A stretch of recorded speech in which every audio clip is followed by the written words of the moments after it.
صلو علی الحبیب صلی اللہ تعالی علی محمد صلی اللہ علیہ وآلہ وسلم۔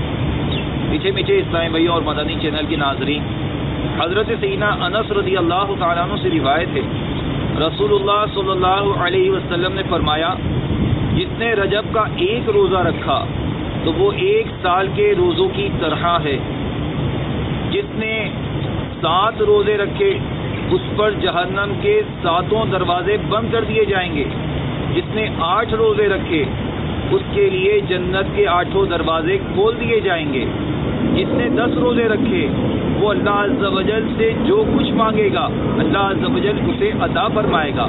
اور جس نے 15 روزے رکھے تو آسمان سے ایک منادی ندا یعنی اعلان کرنے والا اعلان کرتا ہے کہ تیرے پچھلے گناہ بخش دیے گئے، پھر تو از سر نو عمل شروع کر کہ تیری برائیاں نیکیوں سے بدل دی گئیں، اور جو زائد کرے تو اللہ عز و جل اسے زیادہ دے۔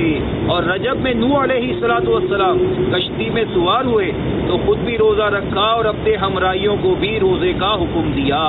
ان کی کشتی 10 محرم تک 6 ماہ برسرے سفر رہی۔ صلو علی الحبیب صلی اللہ تعالی علی محمد صلی اللہ تعالی علی محمد۔ مجھے اپنی اور ساری دنیا کے لوگوں کی اصلاح کی کوشش کرنی ہے۔